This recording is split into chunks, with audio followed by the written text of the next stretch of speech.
Beneath the Milanese sky, where the Gothic spires of the Duomo pierced the clouds like prayers carved in stone, there hangs a number. Number 3. Retired. Sacred. Untouchable.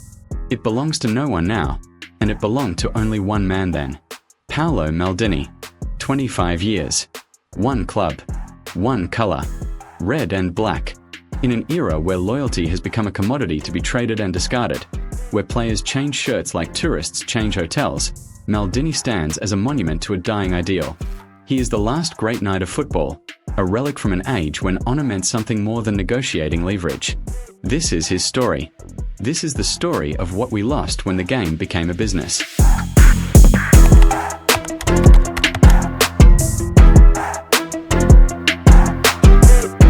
Roy Keane once said, with the brutal honesty that defined his career, "If you want loyalty, buy a dog."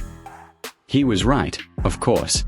Modern football has no room for romantics, no patience for players who bleed their club's colors. The sport has evolved into a mercenary's paradise where agents orchestrate transfers like chess moves and loyalty is mocked as naivety. Players chase wages, trophies, personal glory, moving from Madrid to Manchester, from Barcelona to Paris, leaving behind nothing but jersey sales and forgotten promises. This is the reality we accept now, the world we've built where commitment is measured in contract length rather than devotion. Paolo Maldini is the ghost that haunts this reality. He is the reminder of what football used to be, before the billions, before the super agents, before loyalty became a punchline. From 1985 to 2009, he wore only one shirt: AC Milan, the Rossoneri. He arrived as a teenager with his father's legacy weighing on his shoulders. Cesare Maldini, captain and legend. He left as the greatest defender in football history, having spent his entire career defending the same goal, running down the same flank, saluting the same curve sud. 25 years. 902 appearances. One club. In the modern era, such devotion is incomprehensible, almost pathological. The tragedy is not that players don't stay anymore. The tragedy is that we no longer expect them to. We've normalized the betrayal, accepted it as part of the game's evolution.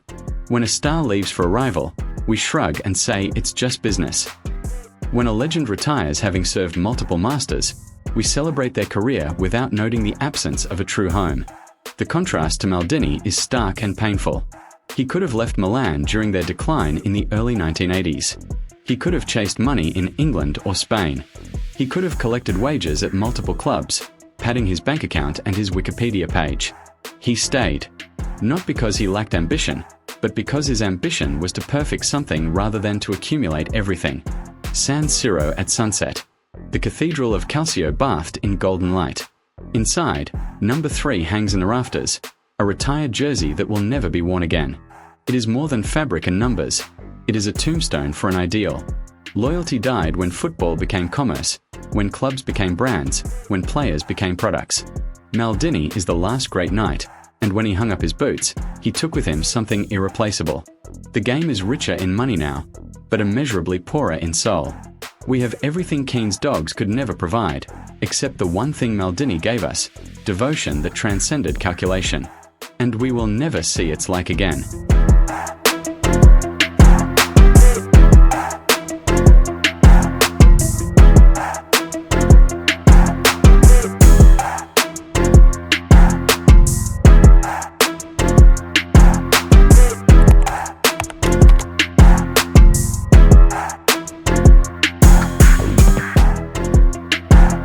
If I have to make a tackle, I have already made a mistake. Maldini's philosophy on defending wasn't merely tactical, it was aesthetic, almost spiritual. In Italian football, where defending is elevated to an art form, where Catenaccio is discussed with the same reverence as Renaissance painting, Maldini was Michelangelo. His game was built not on aggression but on anticipation, not on physicality but on positioning. He understood something fundamental that most defenders never grasp. The greatest tackle is the one you never have to make, the interception that happens before the danger even develops. Watch footage of Maldini in his prime and you see poetry in motion.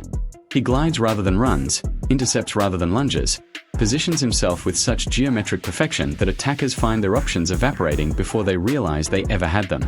His movement was architectural, angles calculated with mathematical precision, space controlled like a grandmaster commanding a chessboard.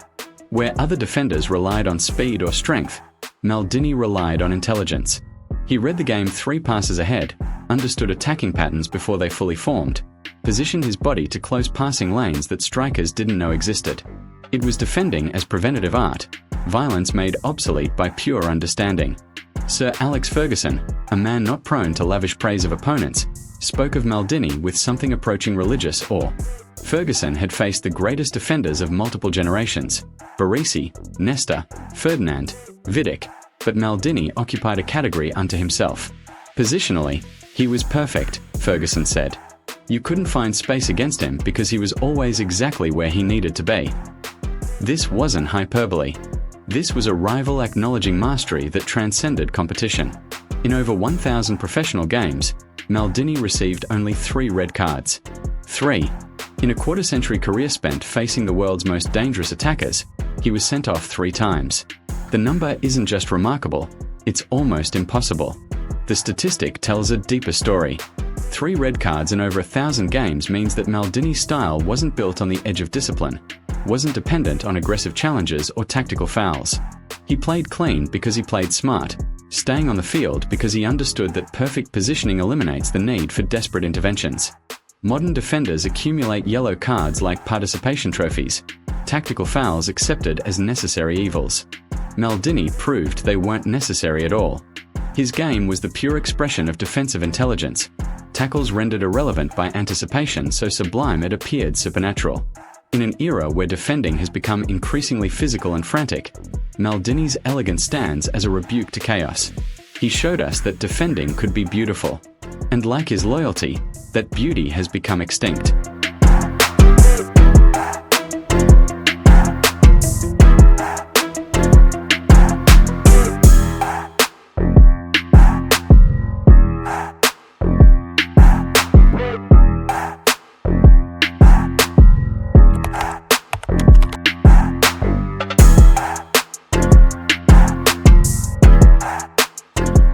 Evolution is survival's prerequisite, and Maldini understood this with scientific precision.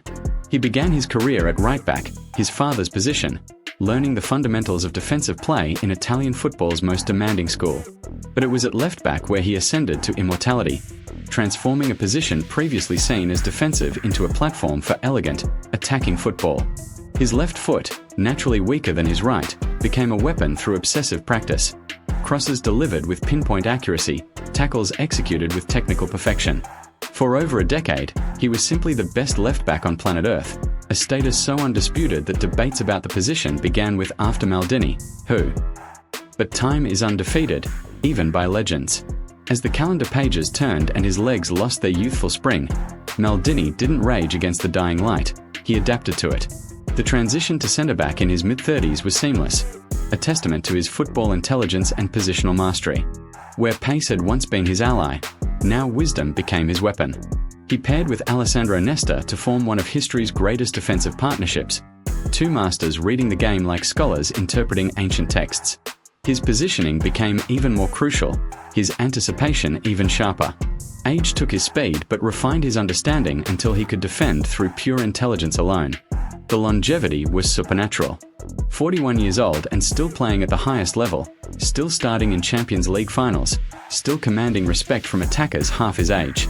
This wasn't luck or genetics alone, it was discipline bordering on obsession. Maldini treated his body like a temple and his profession like a calling. His training regimen was monastic in its dedication, his diet controlled with scientific precision, his lifestyle stripped of everything that didn't serve his singular purpose, excellence on the pitch. While other players indulged in the luxuries their wealth afforded, Maldini lived like an ascetic, understanding that greatness demands sacrifice that never ends. 25 years at the top. Not 25 years in professional football, 25 years operating at the absolute pinnacle of the sport. The mathematics of this achievement strain belief. He faced every generation of attackers from the late 1980s through 2009, from Van Basten to Cristiano Ronaldo, from Maradona to Messi. He adapted to tactical revolutions, survived managerial changes, remained relevant through multiple evolutions of the game itself. His final season, at age 40, he was still AC Milan's best defender, still trusted in the biggest matches, still performing at a level that justified his place. When he finally retired, it wasn't because his quality had declined. It was because even immortals must eventually acknowledge mortality. His body was ready to rest. His legacy was already carved in marble.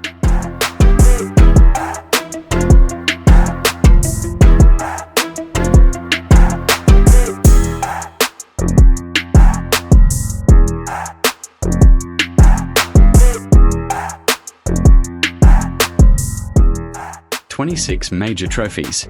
The number hangs in the air like incense in a cathedral, almost too large to comprehend. 7 Serie A titles, 5 Champions League crowns, 5 Supercoppa Italiana, 2 Intercontinental Cups, 1 FIFA Club World Cup." Paolo Maldini's trophy cabinet at AC Milan reads like the inventory of a conquering empire.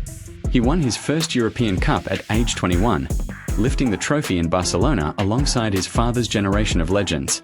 He won his last at age 39, 2 decades later, proving that excellence can span eras. 5 times he stood on the highest stage in club football and raised the trophy. 5 times. Only one player, his teammate Alessandro Costacurta, can match that achievement. This is not success. This is dynasty. Yet glory at club level only amplifies the pain of what eluded him internationally. The Azzurri, the national team, the one jersey that wouldn't grant him the ultimate validation. He played in 4 World Cups and 3 European Championships, wearing the captain's armband with honor and distinction.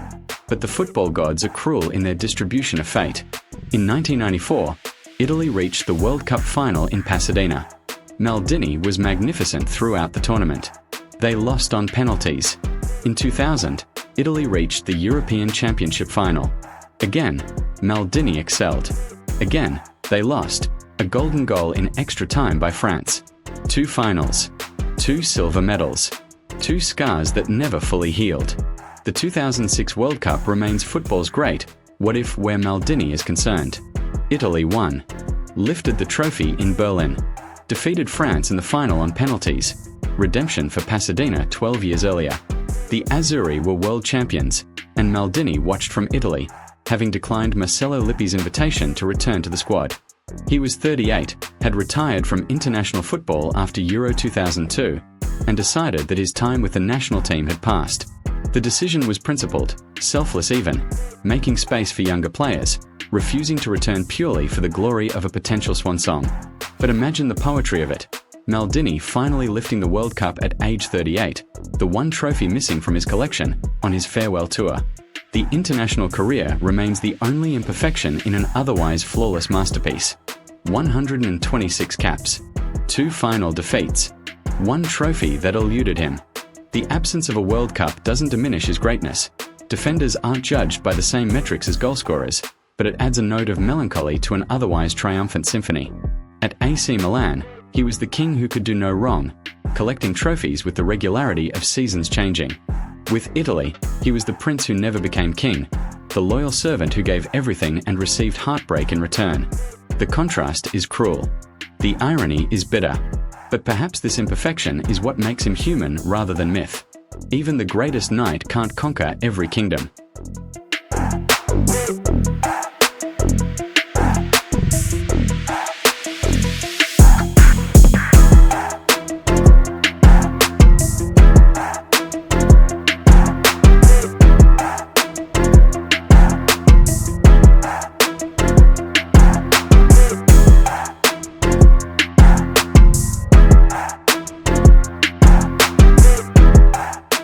The story should have ended with the retirement, with the standing ovations and the tears streaming down his face as San Siro saluted their greatest son one final time.